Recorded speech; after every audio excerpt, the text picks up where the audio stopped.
Today we're gathered here to talk about mental health consequences of the pandemic, the lockdown, and various other factors that we need to be talking about on the mental health of students.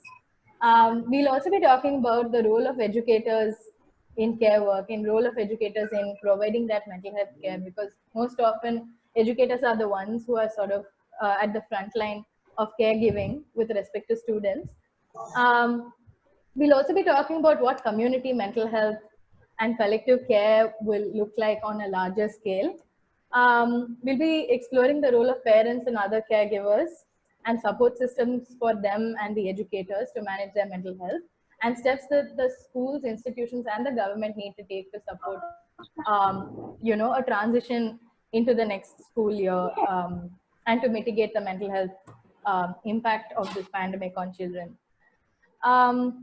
Yeah, so I think we'd like the panelists to introduce themselves. We have Dr. Lakshmi ma'am, we have Aarti ma'am with us, and Pragya from Mumbai with us. Ma'am, can you please all introduce yourselves to the participants?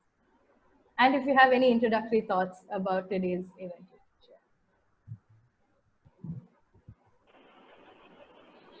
Lakshmi ma'am, would you want to start?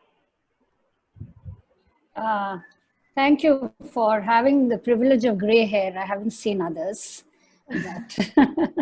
And I'll start. Also because Aarti and Pragya seem to know my students, so that accounts for also my age, if not anything else. Hi everyone, good evening. My name is Lakshmi Ravikant.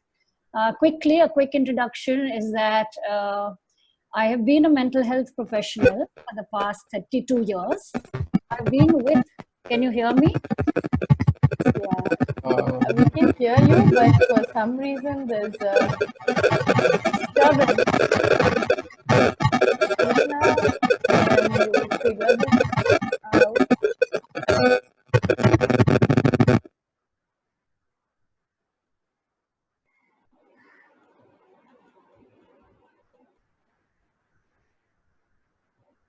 You can unmute yourself and talk. Yeah. Yeah. So I've unmuted. So yeah, I'm just I wonder if, as I'm talking, I don't know whether it's... just a minute. I'm looking.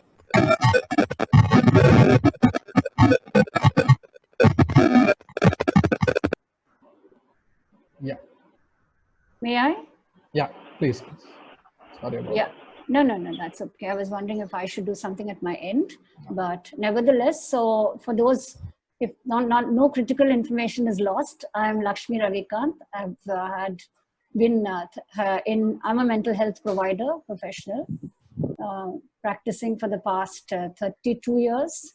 But to be more specific, I've been working with the Banyan in Chennai from the time they started, 1991 December. So almost 28 years with the Banyan. Banyan, many of you know, some of you, just to tell you that we work with mentally ill women, deep deprivations, marginalized persons whom we rescue and we rehabilitate. I'm not getting into the details, but over the years, span of the years, we've also started working with mentally ill, homeless. That is the denominator of men and children. And children also, we have a very wide program, which I'll come to quickly.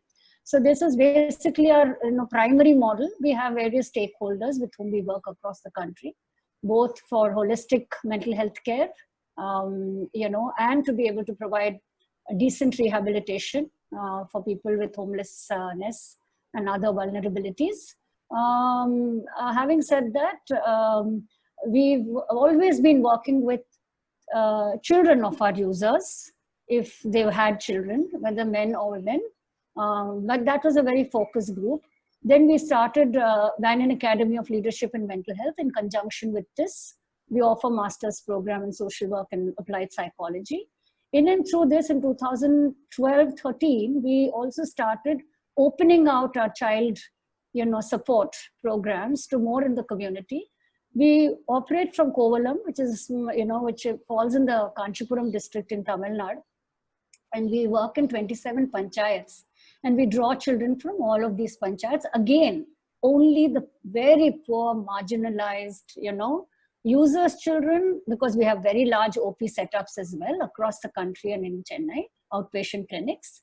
There we offer, what we call as extended learning programs, which could be academic, non-academic, recreational support, and we work across these 27 panchayats. It's voluntary, so we have almost about 1,300 children between the ages of 7 to 14 who are with us. And that's where I come in. And this is part of the rural mental health program. So we are looking mostly at rural children and very remote areas. Like if some of you will know, the Irula tribes, children from the Irula tribes and so on and so forth. That's about me. And I've been, of course, I do teaching, research. I run clinics, so play, different hats at different times for the Banyan and BAM. I currently hold the position of the co-dean of Banyan Academy of Leadership and Mental Health. What I think less of me and more of, I think, to put in place what Schools of Equality had for me, really, particularly what Geshna and I have been having conversations with. I think while we can have questions, etc., but I would really like to focus, not merely because I'm a mental health professional, but I think what are some of the, ramifications, particularly, I think I will be concentrating on vulnerable children. So what are some of the most important ramifications of COVID in terms of the mental health variates among children who are poor, homeless, destitute, perhaps, coming from really marginalized, even families for that matter. So one would be, I'd like that concentration because we've been working with them. We're still in touch with them through helplines. We're trying to understand what's happening to their lives even now while this is all going on, considering that they're bereft of the tuition centers and they don't have schools to go to right now. So one would be that. So the whole ramification and impact on children, I mean, that would be really largely the focus. Then I would also like to hint a little bit on policy formulations, which I think, are important for all of us to be thinking in working in, for child, care. So I think a little bit on perceptions and policy that I would like to speak, but that would be more towards the end, I think. And speak more about what's happening to our children, not just from the point of view of the Banyan and BAM landscape, but also all India data that we've been receiving. Thank you.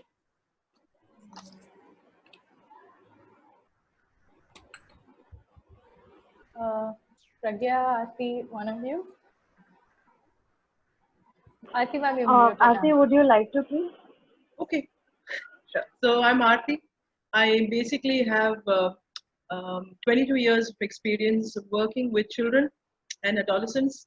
I have a basis in clinical psychology, but when I started my practice, I realized that because our school systems are so dysfunctional, we are creating more problems for children. So that's when I stepped into curriculum design, innovations within the classroom spaces. And then I realized that, when you go and do training, a lot of people will take your advice at that point. They'll give you great feedback and all that, and they'll never introduce it into the classroom. Till the next academic year, they'll have next training, and then they'll want to build on the old training without having done anything. So that's when I set up a model school in my hometown, and we had a stress-free school. I ran it for 14 years. And then during that period, I also realized that all this is good for people who can afford education, who can pay for their children's education. What happens to people who can't do that? So that's when I started setting up rural schools. And so in these years, I've probably reached out to about 130,000 children or so through low-cost, no-cost schools across India. But the area that's closest to my heart and something that I've focused 18 years of my life is adverse childhood experiences, or ACE experiences as we call them. Specifically having worked with refugee populations, children torn by war, ethnic violence, communal violence, natural disasters, specifically the tsunami and earthquakes, and also more recently, children of children who live in slums, because I started initially working in slums in Bangalore, but now I've sort of had to go back to several slum populations as well. So today, in terms of working with what we're going to talk about, yes, I will talk about these schools that can afford a counselor, that can afford mental health services. And I'll also talk about, like Krishna and I had discussed, we'll talk about marginalized societies, government schools, NGOs, non-formal schools that have rescued child laborers and so on. Also children who have been put through very severe abuse. In fact, if you notice since the lockdown, the number of abuse cases, physical violence, physical abuse, a lot of neglect, and more so child sexual abuse, a lot of incest that's come up. So I'll probably touch upon all of this. But before I go into that, I think we'll introduce Pragya, and then when the opportunity is right, I'll probably share some of my thoughts. Thank you. I think, unlike my other two co-panelists, I am the youngest. I am Pragya Lodha. I am based in the city of Mumbai. I am a practicing clinical psychologist. I work very closely with D'Souza Foundation that is based in Mumbai, and we work towards community mental health and overall mental health, where we try to provide counseling services, psychotherapy services, training courses, facilitation courses, and try to reach out to community in all ways possible. So we cover a large area of sector that is right from I think school students to community in general, to teachers, to mental health professionals, to students studying psychology and the society overall. I also have the privilege of being an early career researcher under my mentor, who is also the founder of the D'Souza Foundation. And in all his spirits, he's also here, Dr. Avinash D'Souza, to support me as well. Uh, and I've also been working with a couple of other organizations based in Mumbai and in Gujarat that also support the cause of mental health. Uh, I wouldn't say that I'm really an expert, but I would say that I'm trying to learn and understand how rural mental health works through my little bit of contribution and experience in the field through the Mind Foundation, where I also work. And in this session, I think I would like to maybe add a little bit of my experience with students, especially right now, when I have spoken to students, my own students, my patients who are also students are facing challenges. A slightly urban view also. Uh, I will also try to focus a little bit on how parents and educators are also facing challenges in the present term, and how there's a little bit of flaw. I mean, though we do say that yes, uh, the medium is online and we're getting e-learning very accessible, but there are certain flaws, and how maybe there is a need to make the entire e-learning far more maybe accessible and viable in the future, as well as also how there is a need to also sort of address the behavioral change that's going to probably come post-pandemic. Because, well, yes, we maybe have another few days, few weeks for the lockdown to end, but how is the crisis going to sort of still on through after the lockdown as well, and what can we best do as a community to address that and help our students, educators, parents, and at the end of it, all of us as a society as well. So I think, yeah, that's about it. Maybe we can begin. Thank you all of you for introducing yourselves and talking about the work. We'll jump right to questions because we sort of want to keep this event also like very crisp. Yeah, so the first set of questions are directed to like all of you, and you can sort of decide to like pitch in with respect to like your experiences and your expertise as well. The first question that we have for you is, what are the various factors when we're talking about a pandemic? It's not a one thing that's going to be affecting the mental health, right? There are going to be several factors within that that need to be addressed, and that could actually potentially impact and influence mental health of children during and after the pandemic. So what are the various factors you think are at play right here that we need to sort of take cognizance of?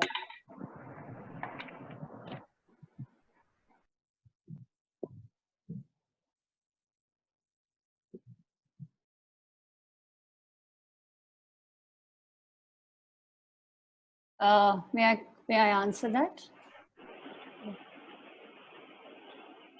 Is that okay? I think yes, ma'am. I think yes, we can follow the same order of maybe you, then Aarti ma'am, and then me. So it's easier that way. No, I think no, we need to also have some spontaneity, I think. So let's just not bracket ourselves because there was silence and I thought, I'm a bit of a time freak. So I said, why waste so many seconds?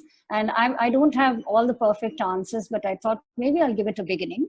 If I understood you, Geshna, and the question that came forth, it's basically understanding that a pandemic has multiple, cause and effect, and consequent effects in one sense. So what are some of the factors that are relevantly at work or at play for us to also think of mental health implications? If I can paraphrase that, so I'm answering from that angle. Someone else here in the team would like to answer it from any other angle. I would be really, really happy if you add to this. So considering that this is a very general question, looking at factors at play, so we are really not getting down to children as such, but we could go down to children. But I think one of the most important things that just coming up to my mind since this question is that, yes, it is not merely a health pandemic, right? It is what I think if you look at it, if we kind of want to see it from various lenses, I think, it is basically, something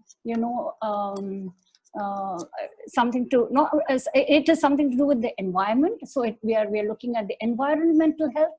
So we are looking at, the social capital, the social health, the factors at play, is the risk and the mitigation of the entire social capital of our people, our resources in our country, be it adults or children, from all kinds of class and caste distinctions and our cultural variations.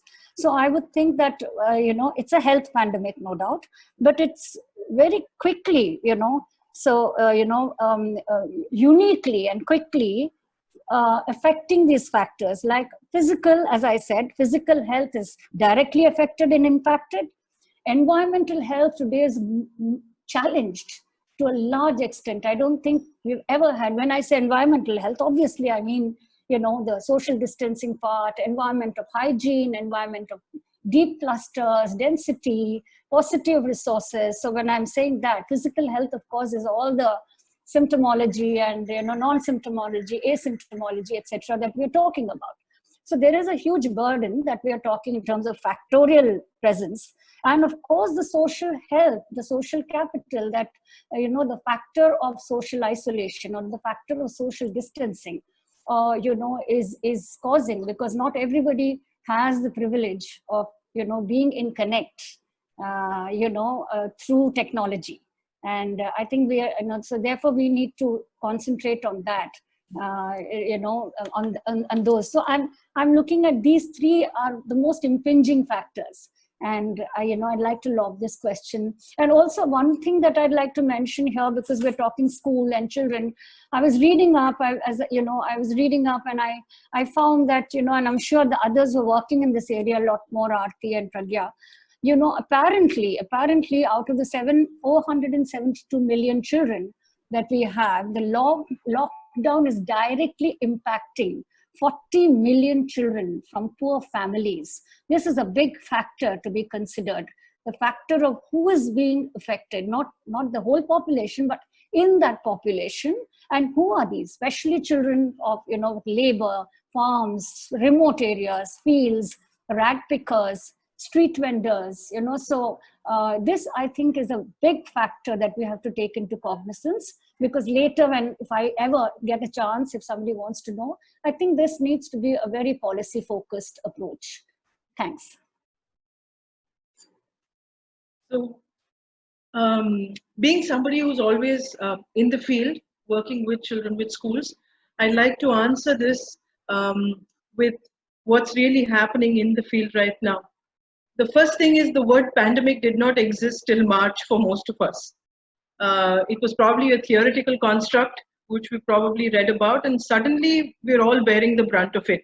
And since there's so much uncertainty around it, because if you really look at the lockdown in India, we went into it like a vacation.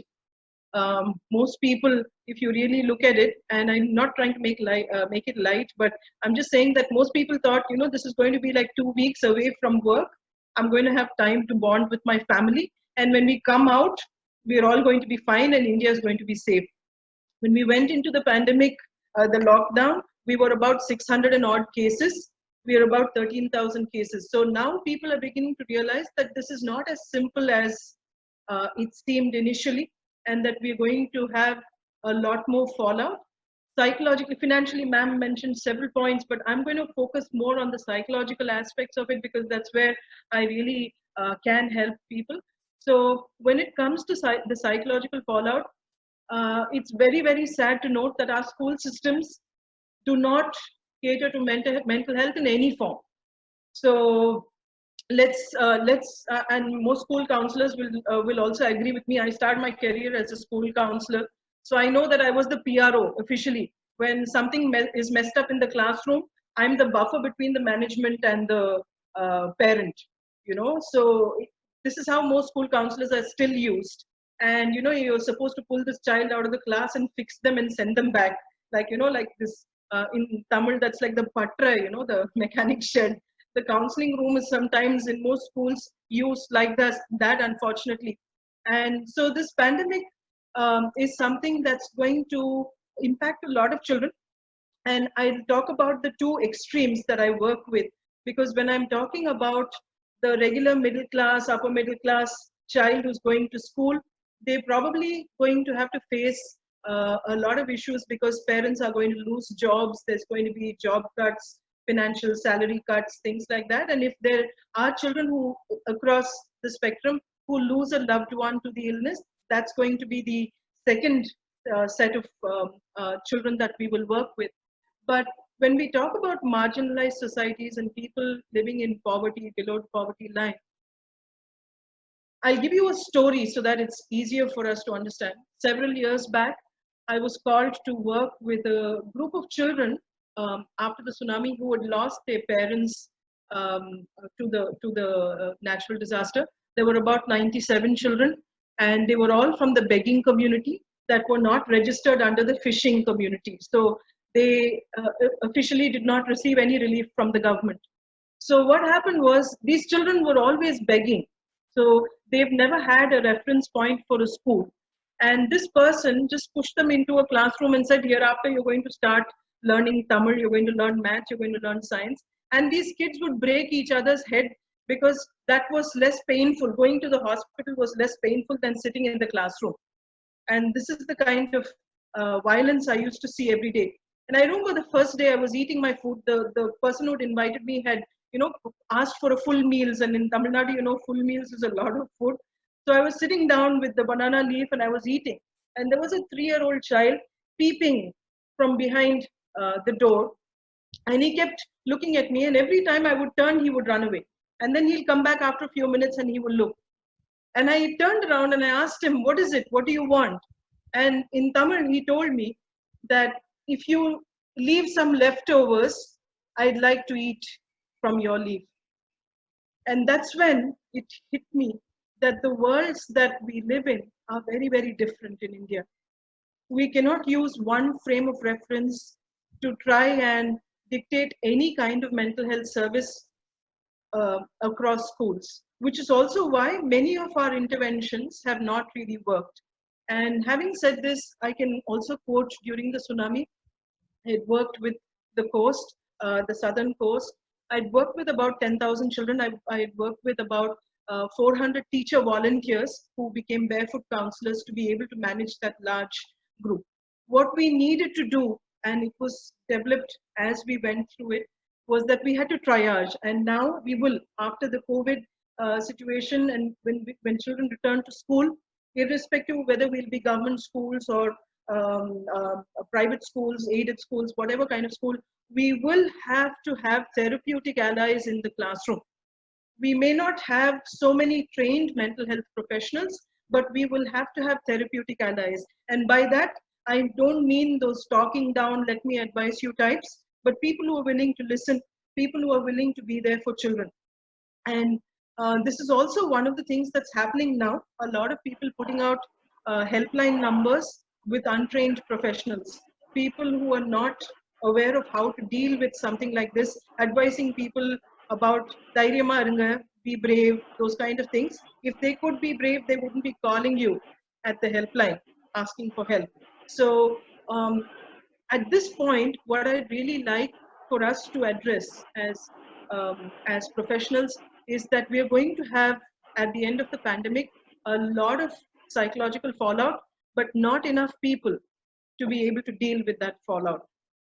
And that's because we do not have enough professionals. And second, the attitude towards mental health in India has always been slightly skewed. So we are not going to really address those issues very well. And if at all, we'll probably have 2-3 motivational life coaching kind of classes, and then we'll assume children are fine. And that's not going to happen. We're going to probably see, and in terms of fallout, what we're likely to see is academic drops, very steep academic performance drops, which will happen across the board.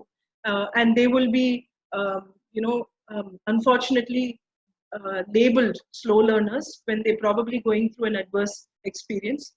Second will be a sudden increase in what will be termed behavior problems, but it will be just anxiety that's not regulated sufficiently, or grief that's not regulated effectively.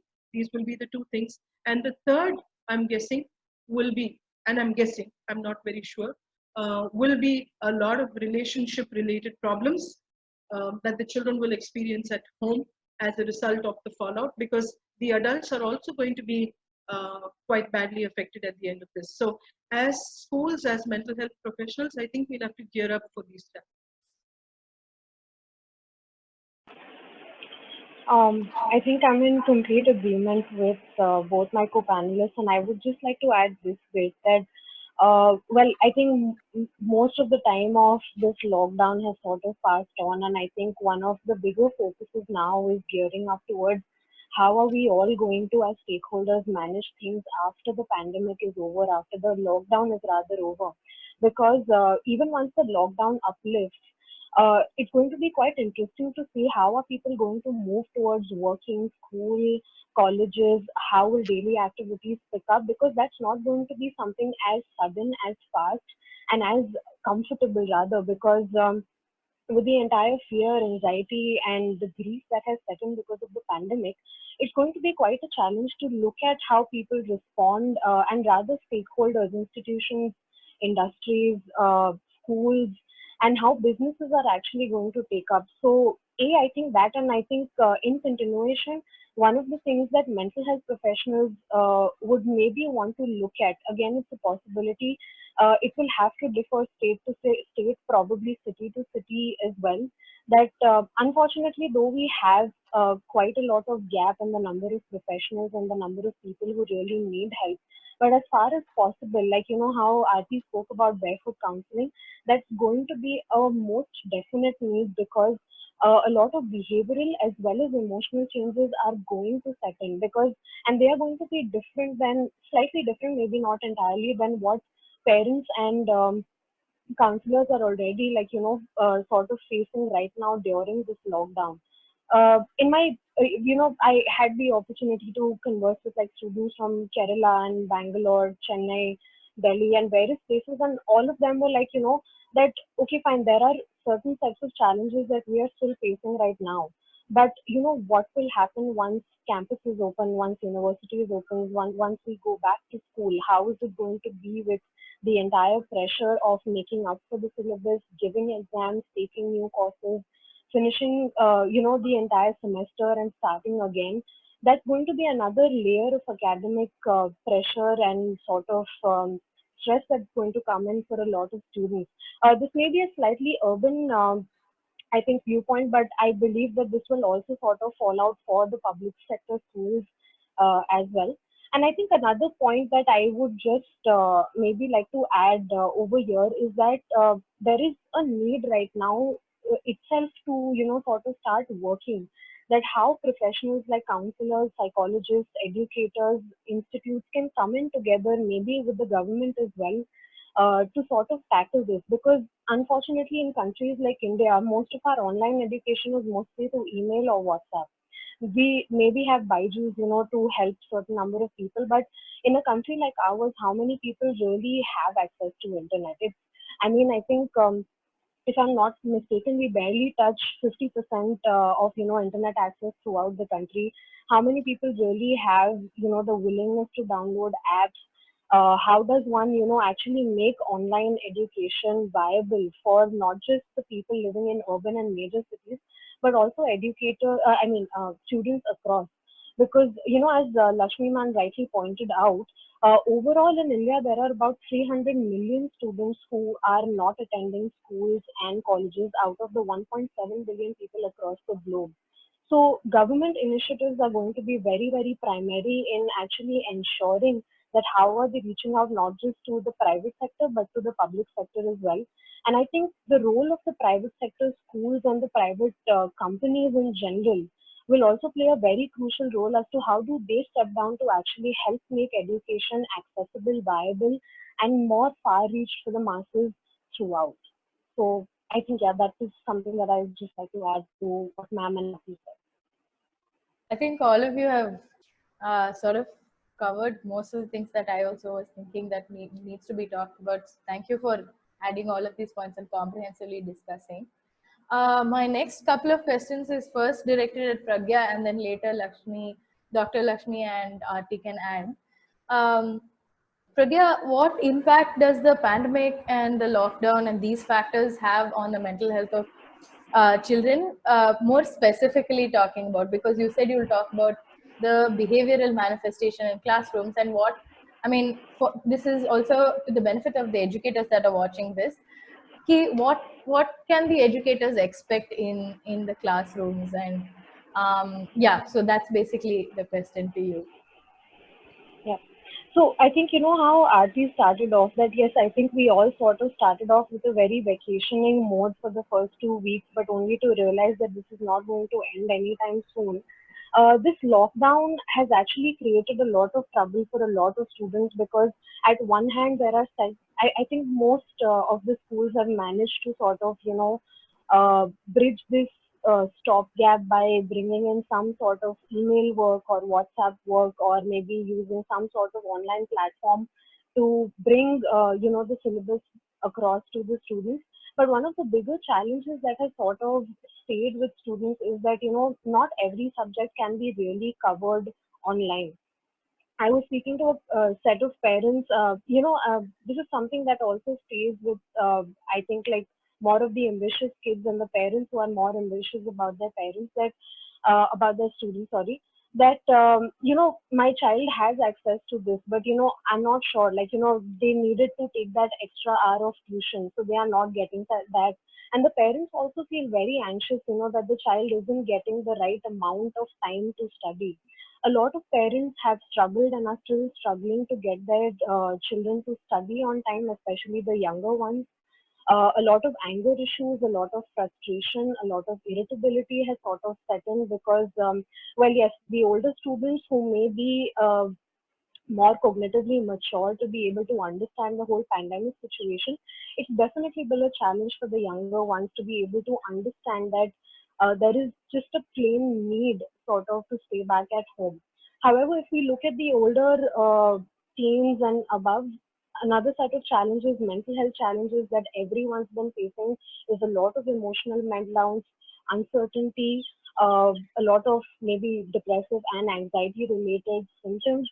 Those who've had pre-existing mental health problems are now facing far more trouble. And another thing that sort of need to also consider is that we as a country are not very used to this online medium. Working from home, online classes, online assignments, taking therapy online are not something that we as a culture are very used to. We are still people who like to be face to face available, especially whether we are in school, whether we are at work, whether we are in a doctor's clinic. So this is an ingrained attitude that will also take a lot of time for us to imbibe the comfort that comes with the online media, and a lot of problems in terms of the behavior.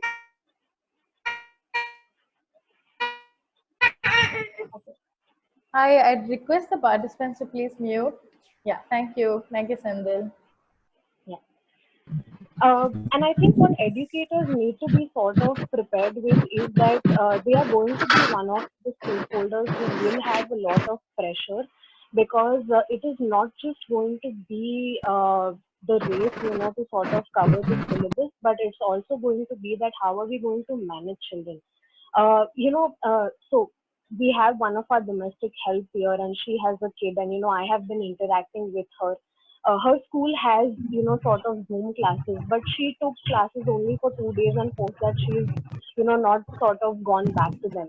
So, these are the challenges, that how do you motivate kids to go back to school? How do you build the seriousness of, sort of going back to school, getting back to the curriculum? Because for Indians also, this is, vacation, summer vacation time. So the arguments with the government are also around, do we extend the summer vacation? Do we not extend the summer vacation? Do we have classes?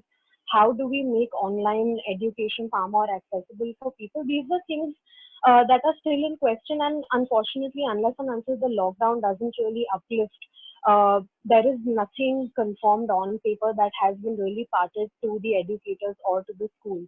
But one of the things for sure that educators will have to keep in mind is that there will have to be preparedness, not just to look at the academic angle, but children will have to also sort of be motivated and engaged far more. Another thing which I was reading, in fact, I think in Yuval Noah Harari's book, that especially education in our country, like the formal education when we look at, is something that may not appeal to a lot of people, and especially more so when they have been engaging in online, online platforms of education where it is far more personalized. It is something which is visual based. It is more enriching, and it gives you far more ways of engaging students versus the formal education. I mean, if we look at most schools, our schools don't or may not really be equipped with all the kinds of AV facilities that could be there. So one of the challenges, especially, I think this is going to be more of an urban challenge, is to engage students back. That how do we make education far more engaging?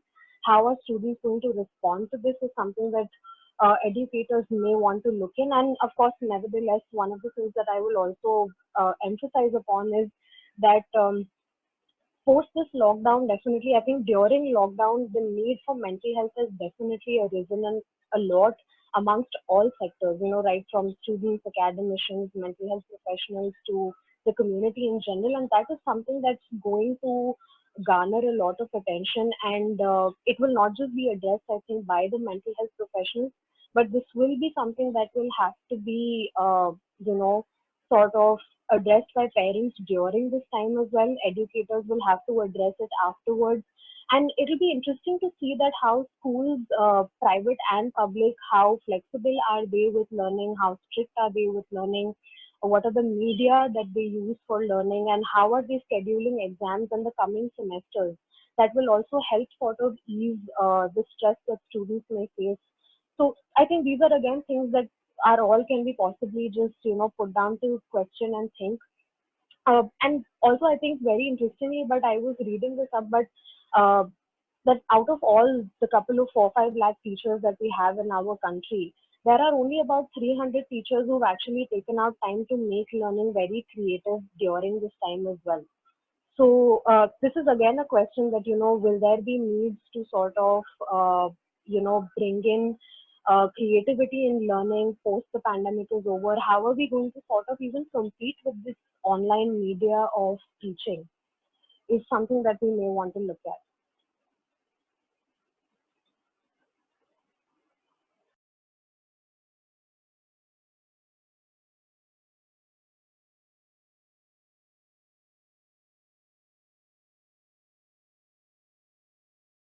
Oh, yeah, sorry. I don't know, some confusion with respect to the meeting. Thank you for the points. And I think you really like touched upon like the challenges on the urban side and more with respect to the urban middle class kind of a population, and what kind of challenges with respect to education that they might face and the kind of impact that might have on the mental health. now I'd like to ask the same question to Aarti ma'am as well as Dr. Lakshmi to talk about more about how developmentally, psychologically, and socially it might, like what will this impact of this pandemic and lockdown and the other factors that we talked about, what would it look like? And also to talk about the behavioral manifestation. I'd also like you both to focus on children with pre-existing mental health conditions, psychosocial disabilities, and other disabilities, because that is also a huge chunk of the children, right? And we need to talk about that. And also to talk about, both of you said you would focus on the marginalized population and like children from vulnerable communities, right? So we'd like to explore how this would impact those children differently and with respect to the other factors. Go ahead.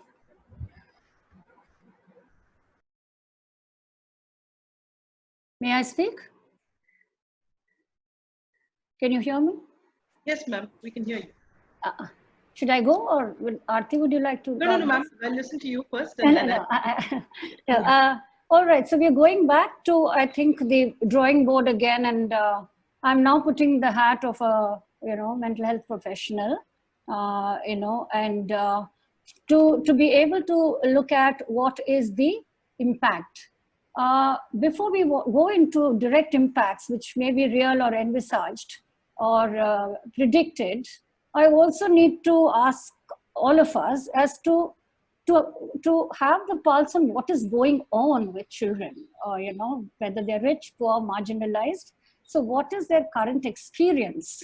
What are they going through? Really is what will tell us what the long-term, mid-term, short-term impact probably might be. So so one of the things that we are seeing, particularly since I'm concentrating on low-income households, yes, is the stress of the quarantine. The whole stress of quarantine on the entire family, the pressure for parents. We can't take them out. As I feel that there will be a lot of cross-sectionalities in our impact when we talk about it. So so we are seeing that many low-income households will have increasing discrepancies between the availability, accessibility, and affordability of any education, whether it is quality education and care.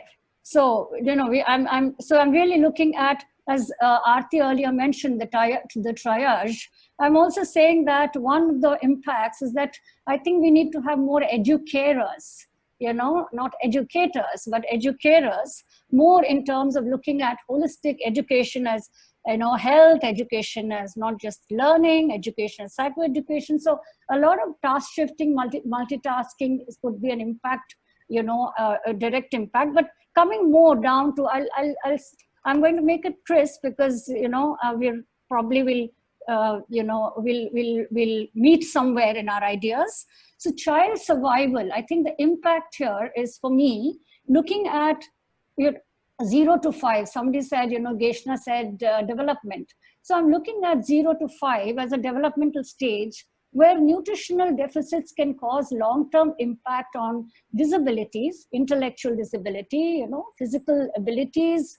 So we know that. So this is not a class, but we know that 0 to 5 is and if we have children going through this pandemic during this phase and they're having huge food shortages, water shortages, and other kinds of shortages that nourish them, I think this is going to have a very long-term impact in their developmental milestones. That is one thing I see.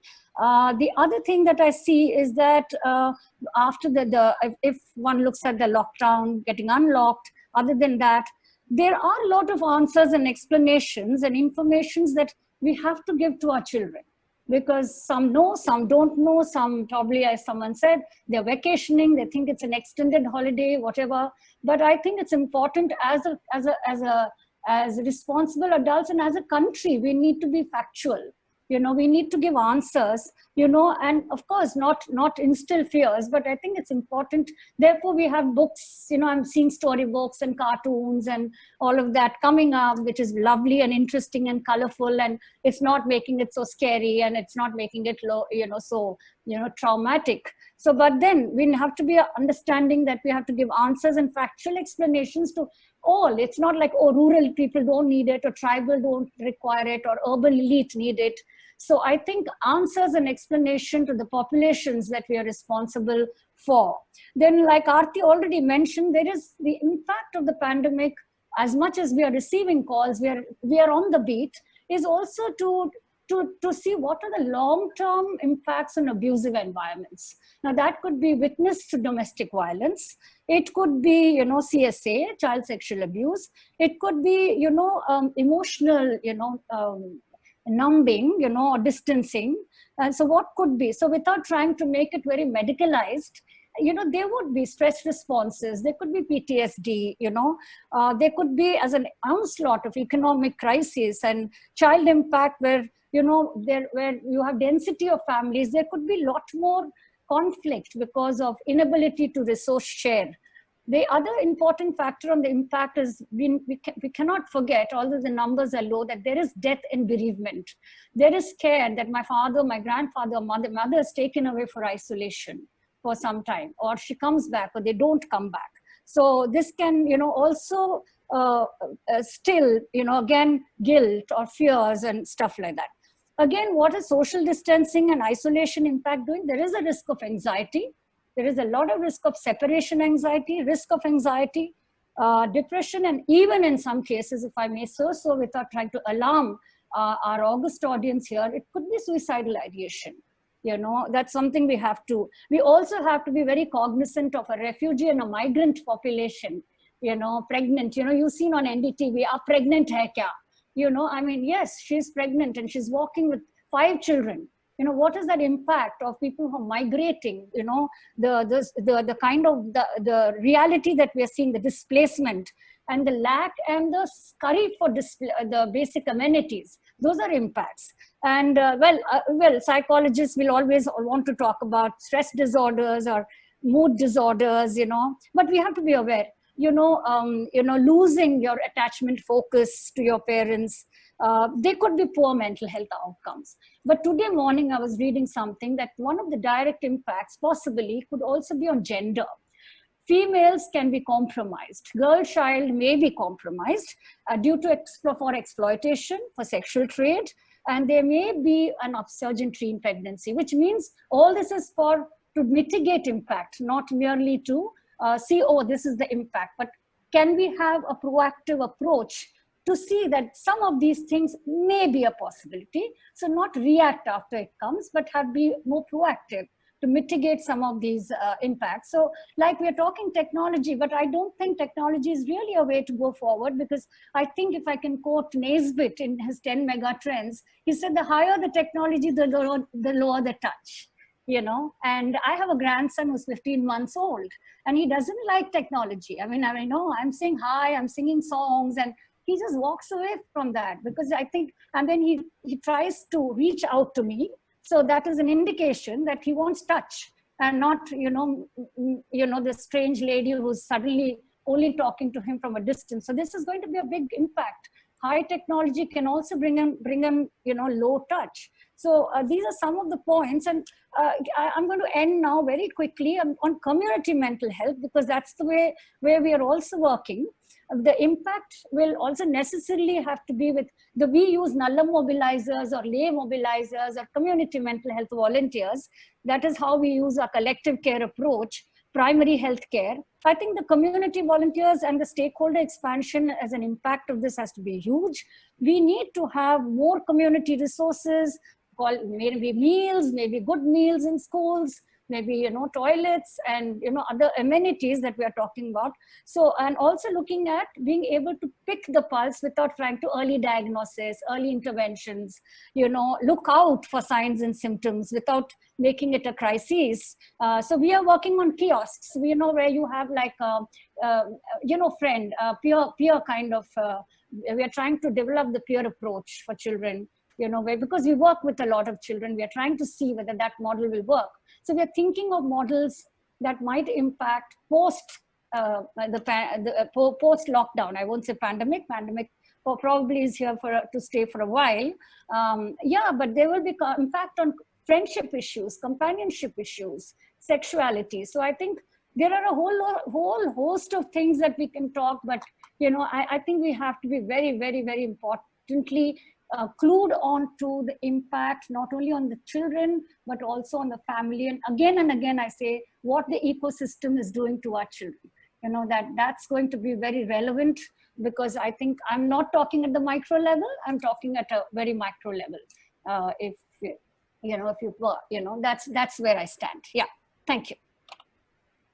Okay, so since many of you are counselors, teachers, I'm going to make it as simple as possible, because I'm sure you're going to have to speak to your team about what you learned from the webinar. So I'm going to make it very, very simple and crisp. When we talk about the manifestation of symptoms, the first level will be the self. And these will be typically emotional behavioral problems that you're going to have. And I'm not talking about the severe conditions. Let's talk about basic things that we can observe in the classroom. So you're going to have a lot of attention deficit.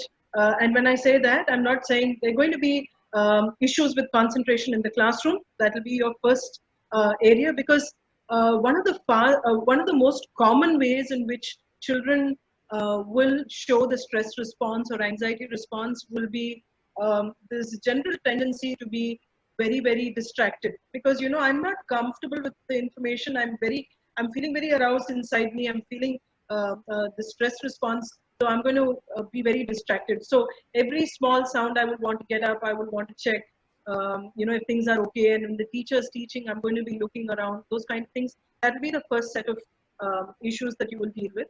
The second will be children who are crying quite often, and this you're going to see in the much younger age groups. They're not able to tell you what's happening, but they're just feeling uncomfortable, so there's going to be like uncontrolled crying. And this will be more, I'm guessing, between the ages of 2 and 7, when separation anxiety is going to be much higher, because see, children are going to be with their parents for a period of 2 months or 3 months, and suddenly they're going to be placed in this new environment, and then they're going to have to get used to the teacher, and that's going to definitely pull up a little bit of separation anxiety, which is also at that age very, very high. So you're going to have a lot of those issues of crying, being difficult to comfort easily, and things like that.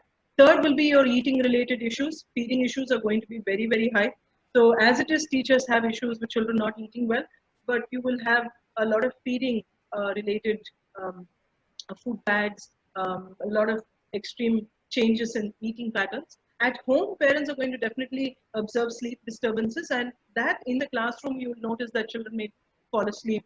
So these would be, by and large, the self-related issues that I'm expecting will be manifested in the classroom. The second is relationships, and these relationships can be at home with siblings, with parents, with other people, and also in the classroom with their own peer group and with the teacher and all of this.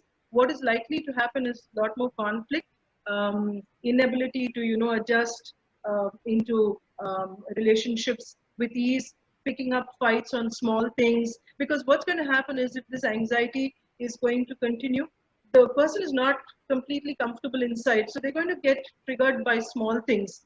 Small words are going to trigger extremely severe reactions and stuff like that. So relationships will be the second area where we as counselors will see changes. And the third area, which will be the most obvious, will be the learning related drops. And you will notice children who were able to study very well till last year will suddenly have a drop, who are writing well, suddenly changing the way in which they write, the way they respond to you, inability to work in teams and internalize learning. That's definitely going to happen.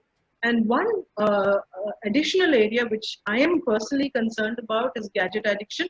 And if you all know that most children right now during the lockdown period, especially with parents working at home, they're going to probably give children screens, and these children are probably already addicted to it. So at the end of 3 months, when they're going to be back in school, and I'm saying 3 months very optimistically, it can be longer than that, I'm guessing.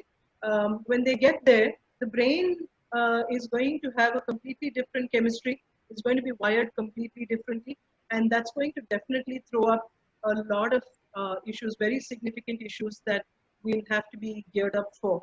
So what can we do as professionals, as therapeutic allies? Number one, like ma'am beautifully mentioned, early identification is key. So when I talk about age groups, the younger age groups, you're likely to find behaviors that are more difficult to calm down. So you're going to have like these meltdowns, crying, all of those things. In the, the primary middle school ages, just before adolescence, you're going to find a lot more relationship related issues and learning related issues, but the child may show a lot more withdrawal. And I'm guessing, okay, there can be symptoms across, but these may be more what we can anticipate at that age. Adolescence, you're going to see withdrawal, relationship issues, inability to relate with the peer group, inability to relate to the adult, the classroom teacher or professionals. So this is what we can anticipate. When it comes to special needs, that's one area we've not talked about. When it comes to special needs, again, what's happened is a lot of children have not had access to therapists because of the lockdown. So sensory processing issues, I'm guessing, are going to be rather high at the end of the lockdown. And there can be serious regression in therapy goals that you may have attained already. Your IEPs may have to be completely redone, because when it comes to neuroscience, it's always use it or lose it. So if you've not been using certain neural pathways, certain ways of learning, synaptic pruning is going to happen, and at the end of it, you're going to have children who may have to relearn an entire skill. So these are what we need to look for as therapists, as therapeutic allies, as educators. I hope I've answered that.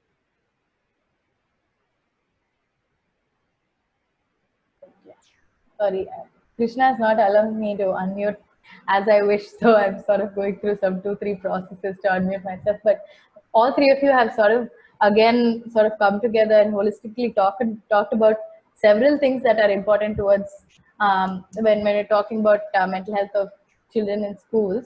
Now, now I want to direct my couple of questions to Aarti ma'am first now, to ask you specifically, what can teachers do, and what should our new normal what should our new normal look like when we're looking at nurturing resilient children? What should change in schooling and education to be able to nurture mental health well-being in students? Like Lakshmi ma'am pointed out, I guess observing first and then to be able to introduce measures and practices in schools. And since Aarti ma'am, you are experienced in looking at an innovative curriculum to sort of nurture resilience and all of that, what should change in schooling education? How can educators help process traumatic experiences? Like all of you mentioned, hunger, child sexual abuse, domestic violence, death, all of these things, right? Difficult situations that the educators or educators, like Lakshmi ma'am said, are usually dealing with all of these things. Like what should they be doing with respect to that? How do the educators, parents, and other caregivers ensure mental health care for themselves also, because they're going to experience a lot of burnout and they'll need a lot of support as well. So if you quite can a long question. Quite a long so question. Few set of questions, so we thought, if I miss out something, you'll remind me, okay? Yeah, I definitely will. I'm going to go with the flow, and I might miss out parts of it. Yeah, my brain picks up small chunks with me. Yeah. So I can repeat the questions at another point. Right. I just thought it was all too connected, so that's yeah, it's connected, but still, I might just sure, I'll definitely let you know. Yeah. So, is it okay if I ruffle a couple of feathers when I'm answering this question? Yeah, okay. So now that I have your permission, and I'm getting that thumbs up from everybody. First, our children have already survived this education system, which is probably more traumatic than most abuse that anybody can be put through. They've managed lack of PT classes, physical education classes taken for physics, chemistry, maths coaching, children not getting sufficient sleep at night because they have one tuition in the morning, one tuition in the evening, one neat coaching class somewhere, lack of socialization, lack of interaction with each other, no interaction with family members, no permission to socialize with their own peer group, no after school play time, sitting in the class from say 9 till 4, not even allowed to move, and if they move, being diagnosed as ADHD. So I think our children have survived all this. So the COVID is probably less dangerous. Okay, because I'm sorry, many of you are laughing, but let me put it very bluntly, because I think yes, there will be fallout and all, but let's also understand that we don't have this perfect system that our children already had, and it suddenly just broke open and everything, and children are going into something dangerous now. No, the system was already dysfunctional. So if we can do something, let's now take this as a blank slate upon which we can do some magical interventions. And I'm asking you not to write on the blank slate with one color. Please use paint, which means become creative. Work from where the child is. Look at the learner. For once, let's stop looking at these directives that are coming from the board saying grade 1 means you must know this, grade 7 means you must say this, do this. Let's try and understand that children learn differently and that we'll need to support them through this period. Many children who will be coming back from the lockdown, depending on the kind of experiences that they've been put through, may need to be put under 2 or 3 categories, I'm guessing. And by this, please, some of these schools don't start section A, section B, section C, good learners, medium learners, failures, not like that. Please, for Christ's sake, stop doing that. That's like the worst way of grouping. When I'm saying triaging, it's children who require more of our support, children who will require optimal support and can balance with peer group, the rest of the support from the peer group, and children who will manage with a good supportive peer group. Please divide the groups into that, depending on how best you're able to observe certain behaviors in the classroom. So children who may require more help will probably meet with the counselor. You can do group therapies, because we may not be able to do so many individual therapies if the numbers are high. And therefore, when we triage, please look at children who may need one-on-one or more intervention from a trained professional. The second group that requires just support and can manage with the peer support, you can do a lot of resilience building activities in school. It can be done once a week, twice a week, depending on the need. And resilience basically is the ability to bounce back. And in my experience, I can tell you, irrespective of the communities I've worked with, children are naturally resilient. Adults are the ones that are slightly stuck up. Okay? Because children naturally understand change. When children play, they never play with the same thing again and again. They will play with it, they'll attain a level of skill, a level of mastery, and they themselves will steer it to the next level, which is telling you something about their brain. It has the natural ability for what we call neoteny, meaning it can create, it can move on. It doesn't function from the survival response, but from a very deeply connected internal response. So children naturally have resilience, provided we as adults are supportive. But if we are going to be those controlling, difficult adults, then the resilience will be challenged. So what we can do as adults is play a supportive role. And by that, I mean, don't have your gyan ready. Just have your ears ready. Listen. Okay? Nobody wants to be talked down to, especially not children. Many of them want to speak, want to share, want to talk things through. And they don't want your advice. They just want to tell you what happened. Okay? So just listen. And if they ask you for an answer, you can, to the best of your ability, keep it short, crisp, and let the child know that you've seen them, you've heard them, and that they belong to the classroom. I think these 3 things will really work wonders within the classroom. For the children who can manage with just peer support, ensure that you have a lot of play. And I would suggest, after this COVID situation, if all of you can introduce a lot of art, a lot of music, a lot of dance, a lot of PT. And if there are other forms of regulation without the chalk and talk, they will be really great. Because somewhere the facilitation of movement, facilitation of self-expression will be wonderful for children to be able to connect to that natural resilience. Children don't do positive thinking through affirmations like adults. Adults are the ones that go and watch one movie and say all is well and all that. Children don't need all that. Children know all is well. Children believe all is well. Believe me, you and I, if we spend a little bit of time with children, we'll realize that we've got it screwed up. They're quite okay. So if we can, I think we can learn quite a bit from the children and the resilience that's coming up from them. They're very wise beyond their years, and we will have a lot to learn from them after this. And if we can be responsive therapists, responsive educators, I'm sure we can do a great job of it. So have a lot of opportunities for self-expression if it's the third group. So these would be overall what I would start off with. Did I answer all parts of your question, or have I missed Just out? the last part as to how do educators, parents, and other caregivers ensure care for themselves? Yeah, Okay. Especially when we're having a resource deficit, like in a on a larger. Right. See, at all points, we'll have to be mindful of the fact that there is an internal world and an outer world that will always be functioning. So right now, there are thoughts that are happening inside me, and then I know that quite a number of people are listening to me. Now, if I start focusing a lot more on the fact that there are a lot of people listening to me, my answers will not be practical, because I'm going to play to the audience. I need to come from a space of completely being grounded and very calm to be able to access the answers that I want to give shape to.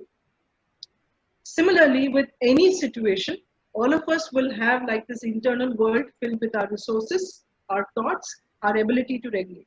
And there will be a lot of chaos and drama happening outside.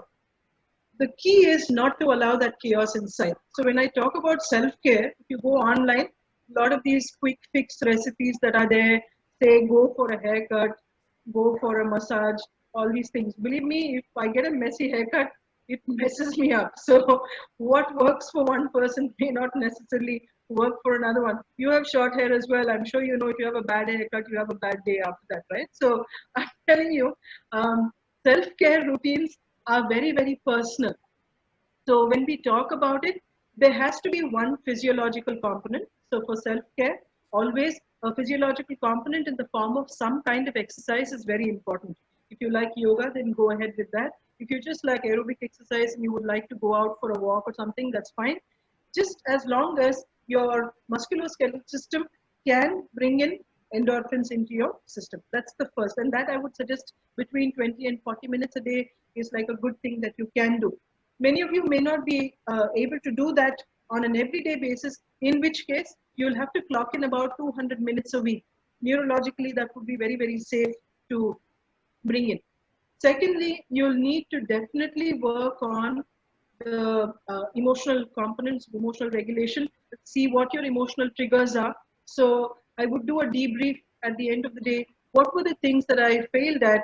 What were the things that triggered me? What would I like to do differently? What did I learn today? So these are some of the questions I can sit down and look at without being critical, treating myself as my best friend and being very kind to myself, because the debrief helps me constantly remain in the growth mindset, and more importantly, it keeps me growth centric, not necessarily goal centric. Because at a point like this, goals may not necessarily be where we may be able to push ourselves to, but we can definitely grow every day.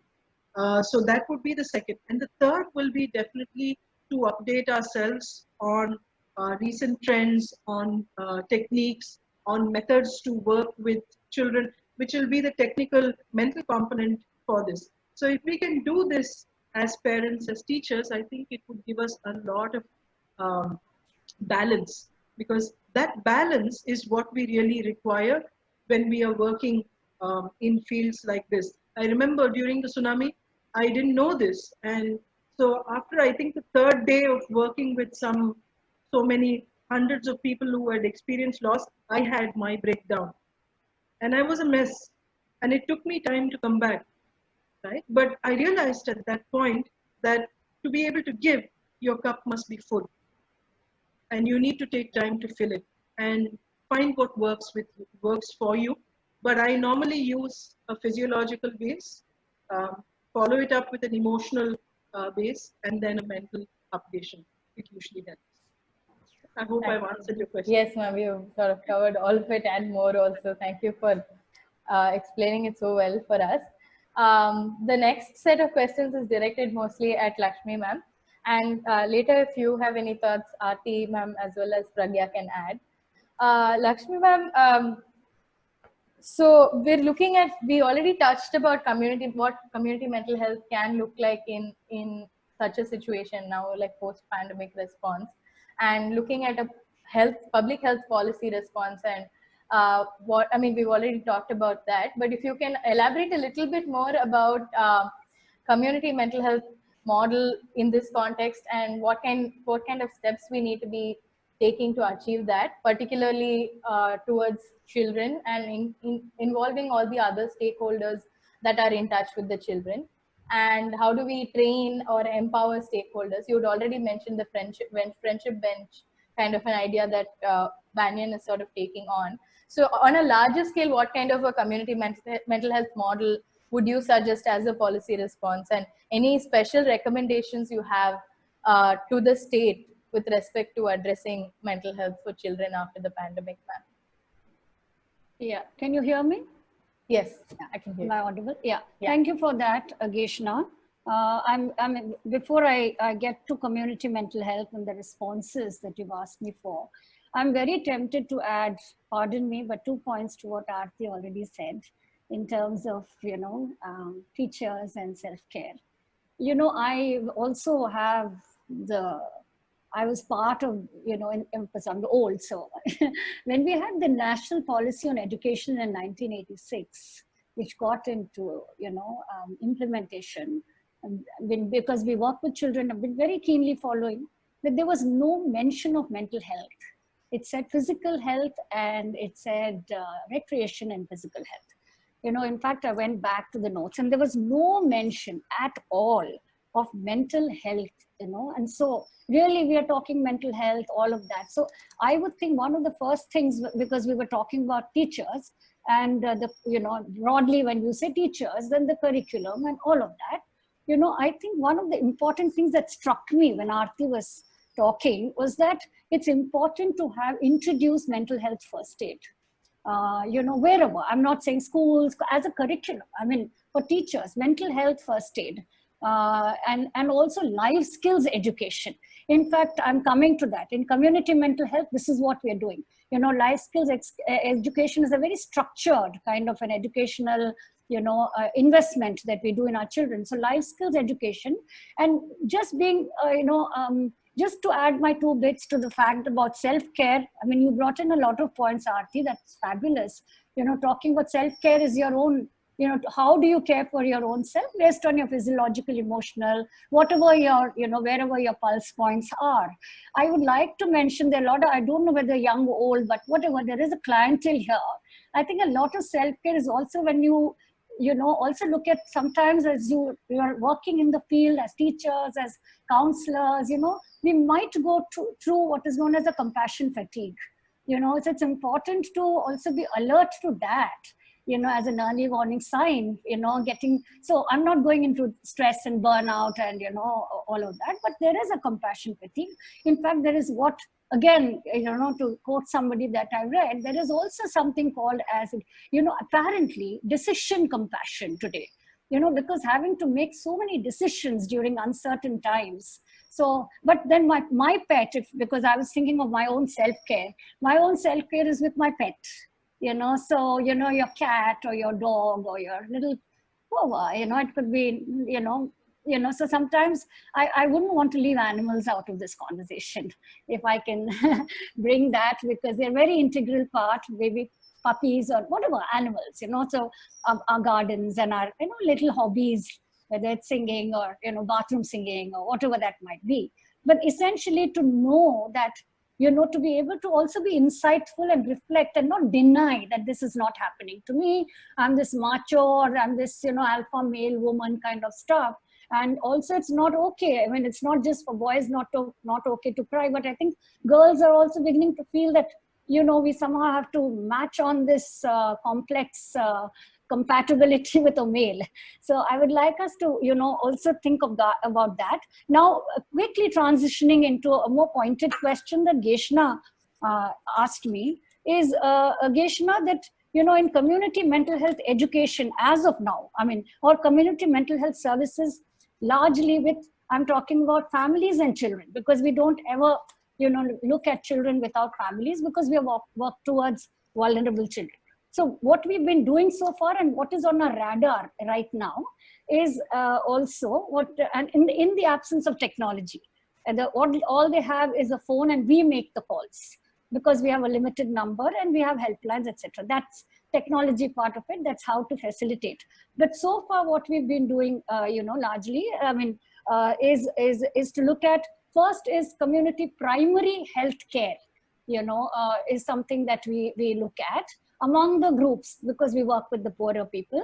Because if you, you know, if you're not going to school, then what is the reason? It could be ill, you could be malnutrition, you could have been having diarrhea, and, you know, there could be so many other things other than the emotional aspects of being, you know, having fear and stuff like that. So one is to look at the few points is in the community mental health care education that we've been provided. What is the reason for wastage, stagnation, and dropout? Also, do we have discriminatory schools, in the sense, while schools are very quote unquote equal, that we've had dropouts because of, you know, irregular children, to saying that we don't want to go because we don't feel comfortable with the rest, because others are saying, look, they're different, and they are different. So how do we, you know, bring indigenous populations into the gamut of education and not leave tribal education to tribals, you know? And the other thing is the preparedness and the care that we take with our tutors. I won't call them teachers, because our tutors are, this is an after school program. Our tutors are taught to, again, being very child-centric in the community. So, you know, if they want to learn about scorpions, learn about scorpions. If they're talking about snakes, then talk about, let it be. Don't, you know, say, no, you need to know, you know, what is Aryabhatta. So, you know, basically the whole idea in community mental health facilitation is to give what again, our grandfathers and the mandates have said, child-centric, you know, individual-centric. So we have little cohorts, if I can explain, in the learning centers, where we have interest-based education. And a lot of this education, also what we are doing, we're attempting, and we will continue to adapt and attempt, is also what we call as non-violent communication, you know, education, you know, and there are books on this whole non-violent communication, because among children, because we don't work in schools, we work after schools. So, you know, that happens. And I'm talking about what we are doing and what we might have to do. The other thing is that what we are looking at now as we are talking is to tell parents in their own ways, the way they, because they are carers now, they may not be educated, but to keep the mental health stimulation going. So to give you a very, so to keep a puzzle, to keep, I mean, we send them stuff, you know, which from somewhere they can download, which where if they get access to a puzzle, somewhere because there is something called neuroplasticity and elasticity, or you freeze in your mind. So to keep the neural networks engaged, you know, and going. And then we are also looking at the community mental health programs. We are looking at what we call as, you know, do something different and share. So it could be creative, it could be innovative, you know, it could be adaptive to the environment. So teacher learns from the child, you know, it's not a one-way process of I give it to you, I learn from you. So it's that kind of, again, you know, an equitable process, not equal perhaps, but probably an equitable process. This is something that we have been trying, and we will try in the community mental health. So, and also this whole community is a stakeholder.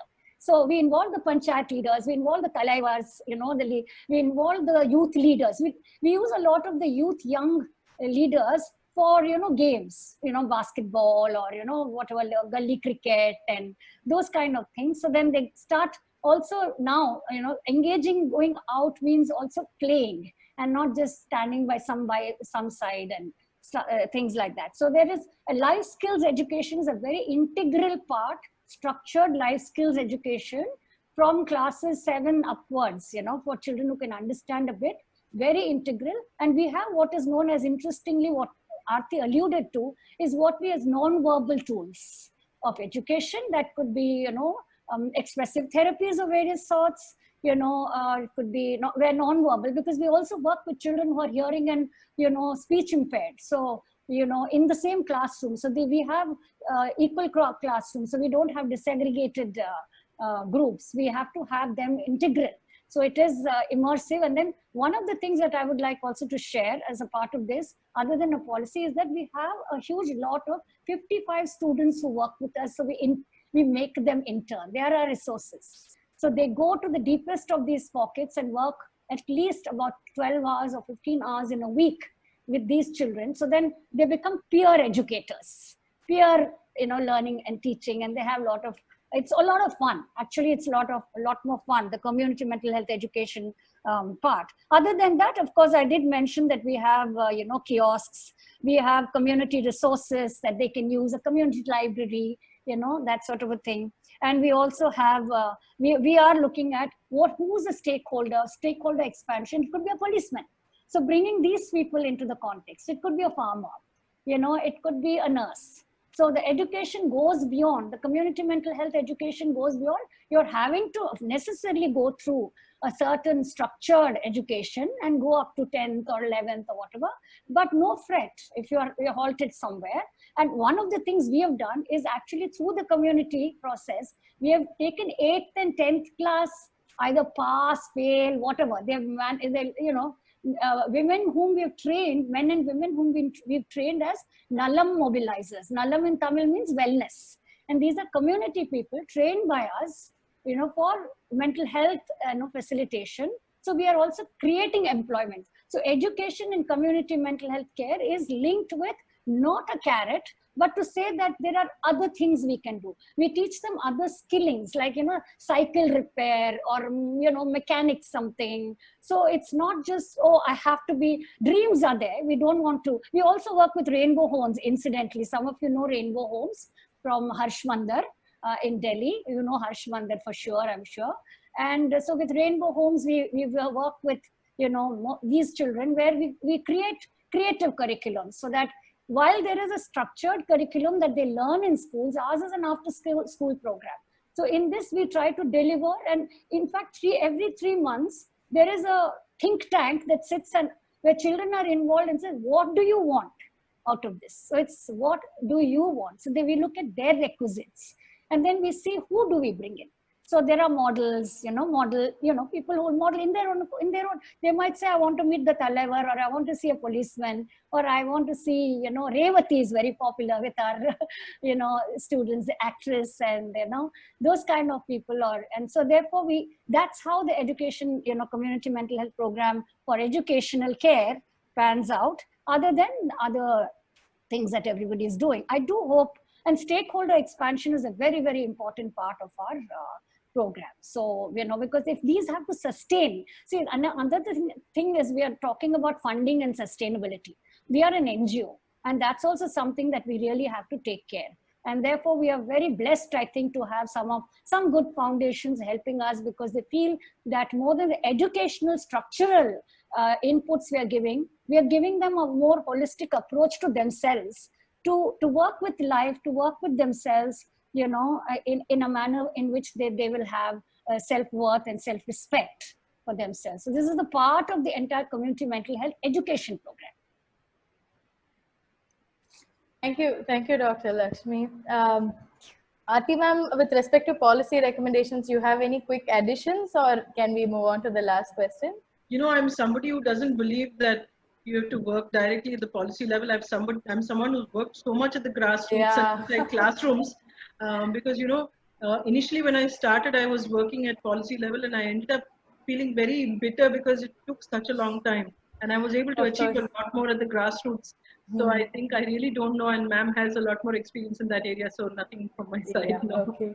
It's okay. We've come to the final question of today's session. Desha, I'm sorry. I would just like to add one more thing. Yes, yes. I think being also on both the sides of being a student and also being a very young, I think, assistant professor as well. Like one of the things that I would like to maybe tell each one of you, educators and counselors, that though while yes, policy is one of the biggest stakeholding capacities that decides for what really gets implemented, I think one of the things we also should probably just practice at an individual level is that I hope that, like it's actually taken this lockdown for all of us to, rethink on all these things and probably get a lot of voices, like, of the initiatives that Aarti ma'am and Lakshmi ma'am are doing to get heard and reach out to so many people.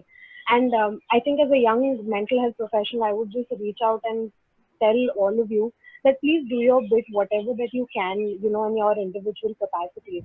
Apart from all the, sort of reflective exercises and creative exercises, please also encourage your students to like ask questions and answer questions. I think one of the things that, educators and teachers, like, because we often assign this to lack of time and everything, we all are stuck to, 40, 50-minute periods. But I would really say that I think one of the things that really adds a lot of resilience, hope, and just in general, a greater learning attitude to students is when they have teachers where they can look forward to, who can answer questions. It could be simply about, how is the pandemic looking like? What are we going to do after? How are we going to prepare for exams?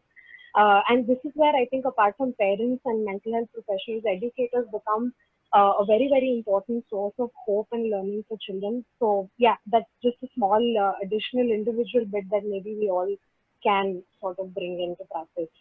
Okay, it's awesome that you actually mentioned that, because I was just coming to that, and that was basically the final question also.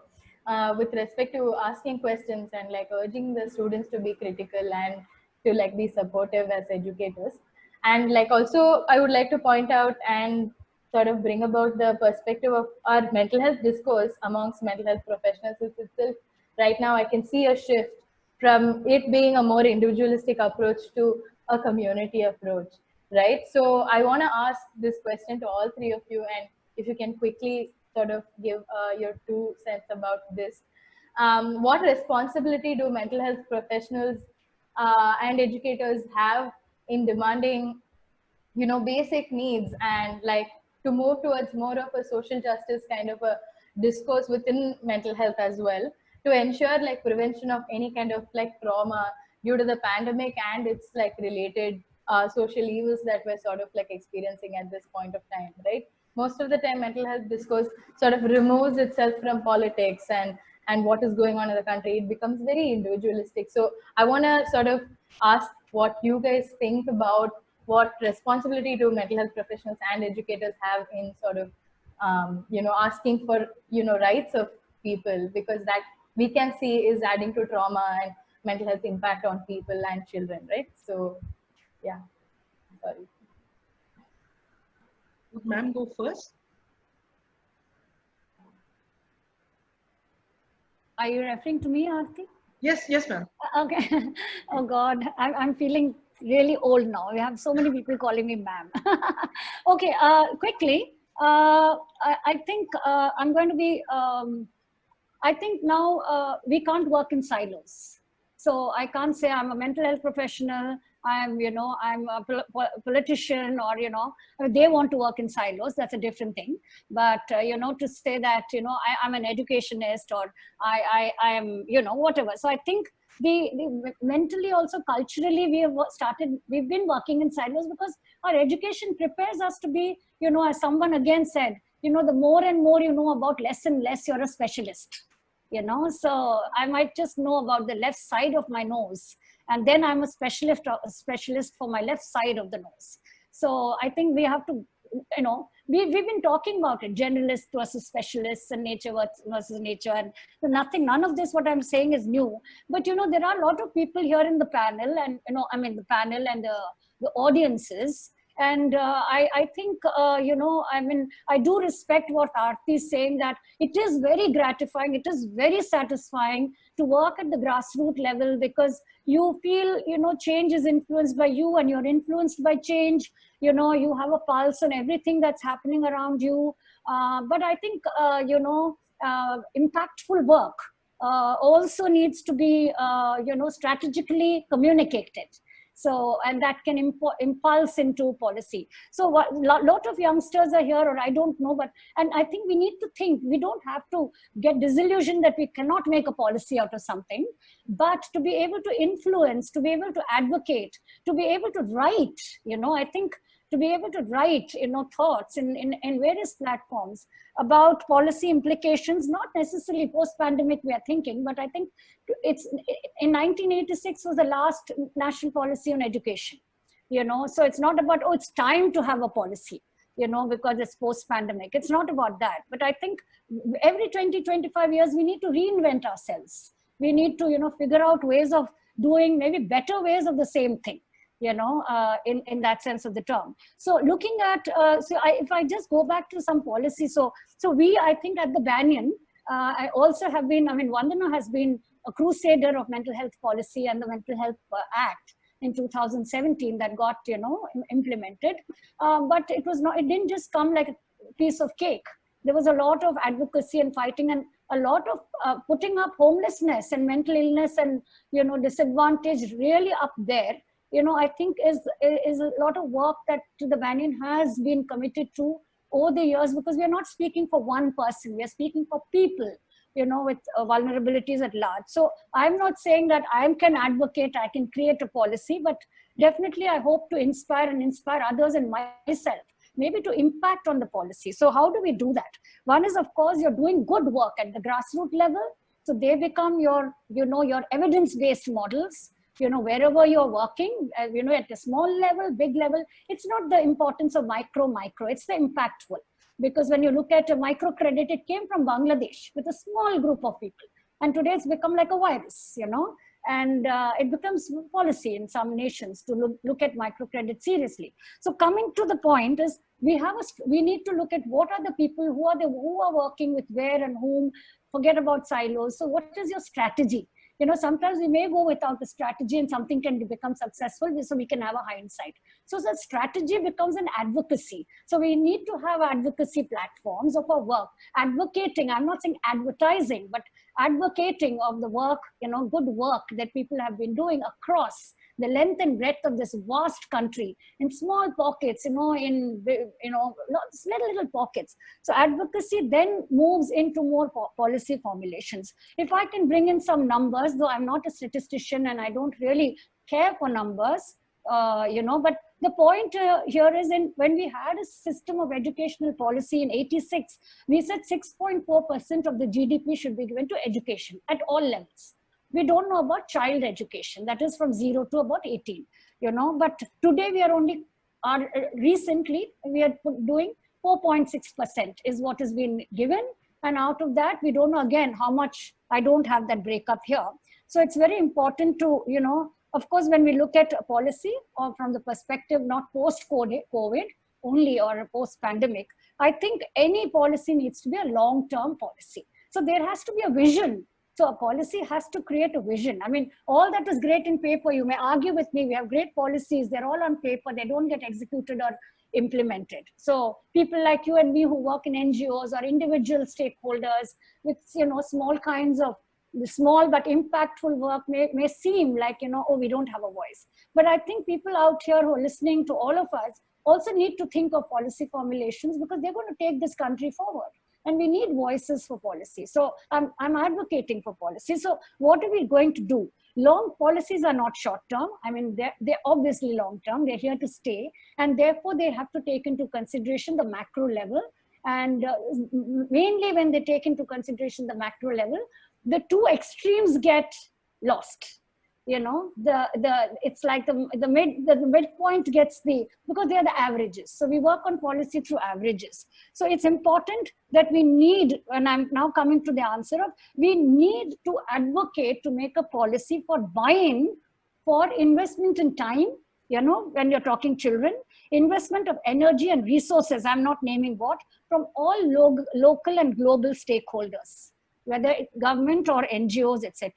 Now, we have this federal system in our country, so India is in a unique position where, you know, center will say something, state can say no, because education is in the concurrent list. So, you know, so we can always say, no, we won't implement. But I think, so therefore we need to look at now more and more, we are writing about this, policies have to be framed on what are the priorities and for whom is it most relevant. Now, I can say that COVID has not discriminated between children of all classes, but it has made a difference to the most marginalized, because they're anyway disadvantaged, and they're, you know, they get further, you know, out of the inclusive table, if I can say so. So they are affected. It's not that all are affected, but, you know, it's the whole, you know, some are equal, some are more equal than another, but this is what it has led to. So what is the policy that we are talking about? One is to bring mental health as a part of the policy in early with children, which is not there. So far, it is not there. So therefore, it's important to integrate mental health, you know, education, mental health as a part of our making children grow, you know, as well as possible. And it's also important, then as I say that we have to make now in the newer realities, we have to make the entire teacher mentor, you know, discourse quite different, as we said. So that's a policy decision, you know, that needs to take. Then we are looking at, again, more and more accessible, because we don't know when people will go, more accessible, more equitable, more available, and more adaptable, you know, systems of education. And I think it's very important. We're all talking technology, but I don't know how much we need a policy for tech support. So it has to reach the cornermost of the country in case, you know, we need to have what is known as a common equal education across the country.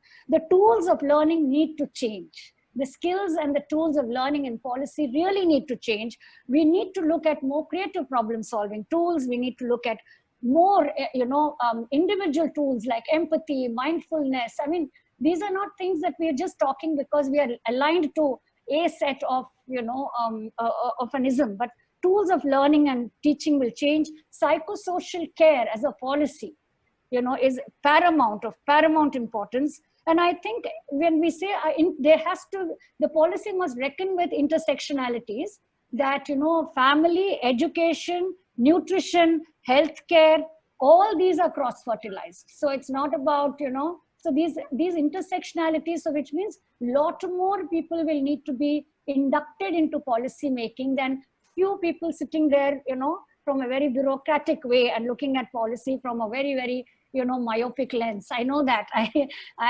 you know, that's important. So just to take, you know, last few points, I think if a policy has to change, I was also reading something on, you know, this is borrowed stuff, which I've been reading from WHO, UNICEF, and what are the policy formulations other countries are trying to also, you know, develop.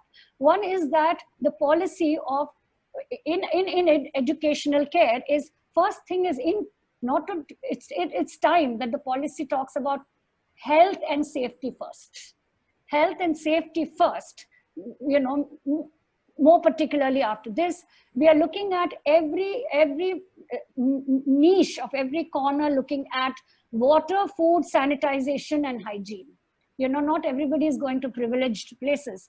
Keep kids learning from a policy point of view where there is an intense mental stimulation, you know, in quite a lot of mental stimulation, and also to give as a policy educational support for families to cover, you know, educational needs, medical needs for children, because many times the economics determines, you know, what happens to, you know, a policy to a large extent, to a, you know, and also from looking at, and if we have a policy of education, you know, we also need to have a policy, a very stringent policy that will protect children from violence, exploitation, as we said, abuse, and protect a lot of, you know, migrant labor. They don't have schools, they don't have, you know, I mean, you hear one odd old Bhopal story of platform schools, but in between the trains that were coming, you know, children were being taught the 3 hours.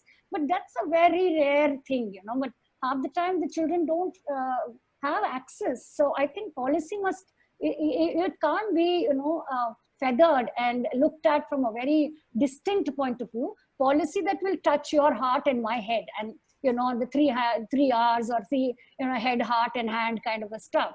And policy which does not look down upon vocationalization of education.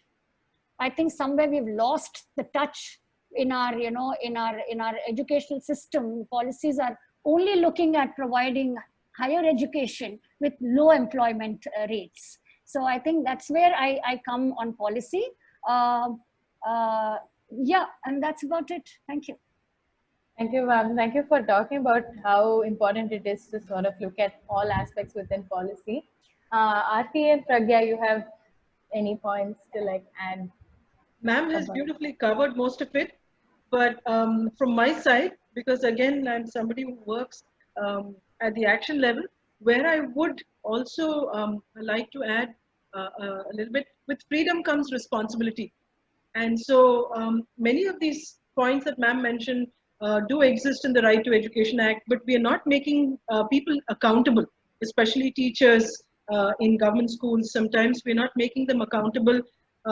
Also, when it comes to psychology departments who are actually training professionals, mental health professionals, I think they have to first get united. I find that the most dysfunctional people sometimes teach there. And it's very sad. I know some people will be very angry and upset with me, but that's fine. I need to let you know that what you're modeling for students in higher education is what they will take into the field. So if this advocacy that ma'am was talking about is something that we bring into our psychology curriculum, that will make a very big difference. Because at some point we need to realize that we have to stand up for certain things, and that the best time to do it is late adolescence, right? So I think if we can bring it into our curriculum in higher education, where we say that when something is not okay, stand up for it. Bring it in as part of the curriculum, I think that will make a huge difference. And then, of course, individual responsibility. As a citizen, I have the right, but for me to exercise that right, I must also be contributing towards my community. And I think when we individually understand our roles, when we are able to advocate for policies, it makes a huge difference, because then it's about all of us together. It's not about one person, like ma'am said, it's about all of us together. So I think that's what I want to add. Thank you, Aarti, for adding to those points and talking about accountability and individual responsibility, and as well as introducing a different discourse into the institutions. Pragya, I would ask you, from the perspective of young mental health professionals and other people like us who are young educators, and active citizens in the country, I'd like to ask you with respect to what kind of a role do you see us sort of playing towards the same? Right. I think, in times like this, where, we actually are going to be working more on crisis management and crisis intervention, mental health professionals, whether I think young, senior, adult, as well as educators, I think one of the things that's going to come in more of a requirement and need is that we are also going to have to play multiple roles. I mean, we can't, if we are educators, we can't just focus on academia. If we're mental health professionals, we can't just only be sticking to specific diagnosis or our patients or, the clinic duties that we do.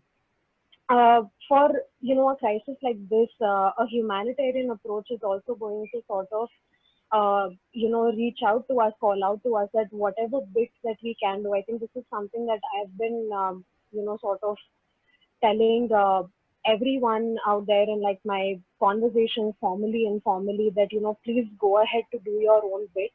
I think at an individual level, how Aarti ma'am said, that if we do our own bit and if we carry out a responsibility, the policy implementation automatically comes in steps. We become the advocates of the policy ourselves, and that's how the amplification process happens within the community too. As young mental health professionals and as young educators, and irrespective of being young or no, I think the situation and the society is going to demand for us to be far more available. And like how my co-panelists both have addressed that taking care of ourselves is going to be primary, to be able to be anchors enough where people can also look forward to us. So, well, definitely in times like these where we already have a treatment gap, the burden is only going to rise. It's going to be a realistic challenge. And it'll be probably good, for us to already start preparing and keep doing our bits however we are doing. One of the things that we also need to sort of, look at is that this is not something that just gets over once the pandemic effect is over.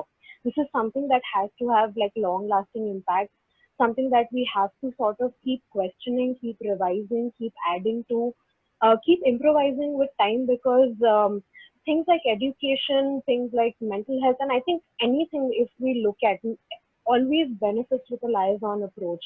When we look at grassroots, I think the beauty of grassroots approach and grassroots work is that everybody works together as a community.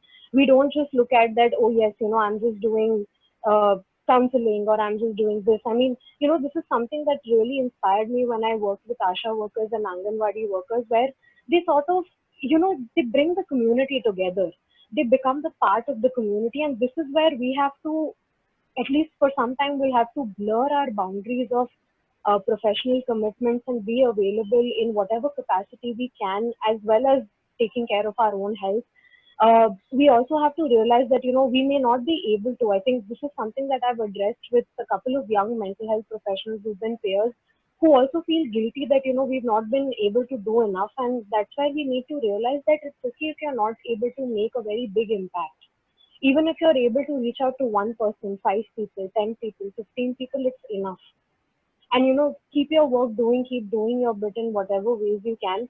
And one of the things that I would maybe tell everyone listening here is that please make sure that your efforts are something that you continue in the long run, because though of course there are going to be behavioral and emotional changes, it is going to be our action now in such times that will actually determine that how do we really face these and overcome these challenges and allow them to become a trend for the coming years.